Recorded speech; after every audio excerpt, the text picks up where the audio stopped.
Well, hi team, it's weekly wrap time and I'd like to introduce you to a new person in the business, Chris Ward. How are you, Chris? Good to be back, Sam. Someone's got to be out there working and doing the hard yards to keep this business afloat. But You haven't been on holidays? No, believe it or not, no. I've barely seen you and Liz for the last couple of months. But good to be back in the office and watching you work your magic. Is it? What? Good to be back in the office.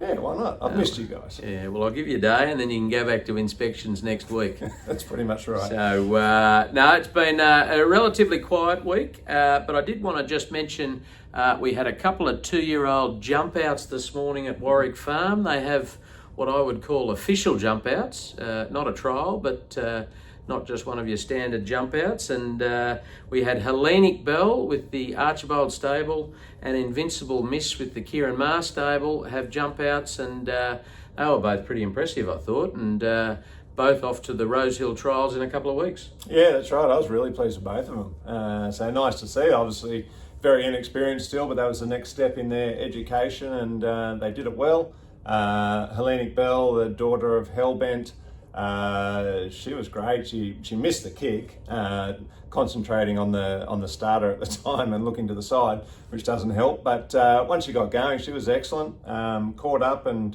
was very strong late. So that was great, and she'll take a lot of benefit education-wise there, especially with getting out of the gates. So very pleased with her. And then Invincible Miss, the I'm Invincible filly, was terrific. Did everything that was asked of her. Wasn't asked to extend too much. Did it very comfortably, and very pleased in the manner in which she did it. So again, she will also improve a lot education-wise, and great to see that they both look like they're ready to go through to the trials now, which is exciting for us and their owners. Good time of year if they keep progressing. You know, it's the right time of year to be in, isn't it? Certainly is. So looking forward to that ahead. But then we move on to the racing, and looking forward very much to tomorrow. We've got War King. He's stepping out in a Cutis bonus 3-year-old race at Eagle Farm. He's been absolutely awesome the last couple of runs. He won over 14 and then stepped up to the mile last start, and was very strong, but probably just got a bit tired late. Tomorrow's over the mile again, and I'd expect him with Ryan Maloney staying on board. He'd be hard to beat. Yeah, he's going to be right in it up to his ears, I would think. Went very close that last start to putting a winning double together. Finished second. Was impressive, and look, he's jumping from barrier 7. There's lots of speed in this race, so becomes a little bit of a tricky gate, but we've got the best jockey on board in Ryan Maloney. Hopefully he can find us a little bit of luck in running just to get a nice position early in the race, and if he does, I think he will be hard to beat. So really looking forward to him going around. Yeah, no, very excited. I've got some excited owners reaching out, and good luck to you all tomorrow. Moving on to Sunday, we have Pieronimo, who he's stepping out to 2,200 metres in the benchmark 58. His first and only run at that distance was last preparation, and he won it. And he was very good first up this prep, and then probably been a little bit disappointing the last couple, but has been strong late in both, and 2,200 should suit. Yes, it definitely will. I agree. I thought he was excellent first up, and was very promising. So, I thought he was a bit plain last start. He's a horse who very much wants to be on a wet track. I think it's a soft 5 there currently. I think there's only a tiny bit of rain about, but also plenty of heat. So, unfortunately, I wouldn't be surprised if it gets into the good 4, which doesn't help the cause, but certainly capable, especially over this distance. So it's going to be really interesting. I'm not too sure what to expect from him in this race, but if he puts his best foot forward, he'll be right in it. Monday, we have exciting 2-year-old Venetian Queen stepping out for her second career trial down at Kembla Grange. She's on a bit of a path for bigger things in the autumn. Obviously, she's got to keep progressing, but she was very good first up in her first up trial behind a couple of sharp ones, and we've held her back we didn't go to the Magic Millions debut, and she'll look to go to a on debut in a couple of weeks. Sorry, I'm a bit tongue-tied. But yet for this Friday, I have not. No, definitely not. Very professional here, Chris. My word. And looking forward to seeing her step out in a second trial on Monday. Yeah, can't wait to see her go around. Obviously, the team has a very big opinion of this filly. She's been going very well in her track work, very natural, picking things up very quickly. Obviously, the reason that we didn't go up to the debut was just thought it might be a little bit sharp. Once she had her trial, probably learned that she's going to be more of maybe a 1400, 1600 metre horse. Certainly wouldn't be surprised to see it perform over the 1200 as well. But ultimately going to target the size produce stakes, and then we'll see from there. But exciting to get her going again, another trial, and then she should be ready to go through to the races, and hopefully she stays all in good shape and ready to go through to the races, because I'd love to see her get around. Highly anticipated day on Wednesday. We have Hay Street resuming after a relatively long layoff, and he's coming off 2 excellent trials, very good trials. We mentioned that last week. And he's in a super maiden at Warwick Farm that also doubles as an English bonus race. So very good prize money on offer. And it actually, on face value, it looks quite strong. But if he lives up to his trials and improves from that, he'll be right in the mix too. Yeah, I guess it should be a strong race, shouldn't it? Being a super maiden plus the $100,000 English bonus on top for English horses. So not too surprising that there's a fair bit of depth there. So never going to be easy. But I've got a lot of time for this horse. I think he's very talented. I think he's a progressive type. I can see him being hard to beat. And can't wait to see him sort of progress through this preparation, because I think I wouldn't be surprised to see him put 2 or 3 together. That'd be nice. And then also on Wednesday up at Eagle Farm, we have Cadal nominated in a Class 3 1400 metre. Look, Cadal, he's had it all happening. He was very good first up. He's had a couple of disappointing runs on face value, but it was found that he had a foot abscess after his last one. Doesn't help, does it? No, it wouldn't help. So I'm hoping that's a pretty good excuse for him. Really keen to see him get back to his best, and even better, actually. We need to see him knock off that elusive win that he hasn't had for a fair while. It's been a while. Had 3 wins, though. I think he's won... 250? Yeah, I was going to say just over 250,000. So he's done a fantastic job, been super consistent, placing just about every time he goes around, except for the last couple. So he's been a great horse, keeps bringing in the prize money checks for his owners and giving them something to shout about. But he was a bit, plain last start. And as you alluded to, he had some genuine excuses. This is over 1,400 metres, this race. Very capable horse, so I can see him bouncing back pretty quickly.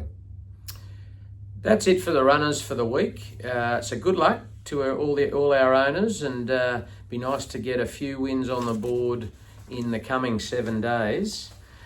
Chris, since we haven't seen you for what feels like a decade, question without notice. Yep. What'd you like about the Magic Millions? We happy with what we picked up? I like plenty, Sam. It's a pretty full-on couple of weeks up there, isn't it? But very exciting one, very rewarding one, especially when you walk away with a crop of horses like we did.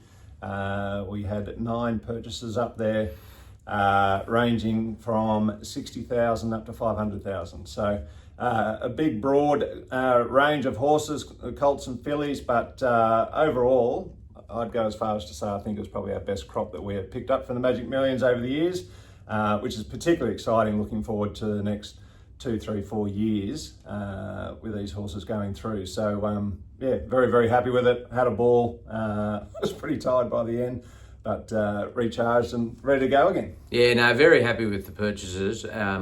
as you've said, and to pick up exciting size home affairs. We got 3 of them, and there's plenty of home affairs in the market, and only his first crop. And he's flying at the moment. Autumn Sun, we don't even need to talk about how he's flying. Alabama Express, she's treasure of the moment. It's obviously the leading one, so really excited. And then good old Morris. Yeah, and he's been good to us and many other people, the progeny of Morris, so he does a fantastic job. But all by the right size, aren't they? They're all doing... a Hellbent, a Hitotsu. Particularly pleased with what we've got.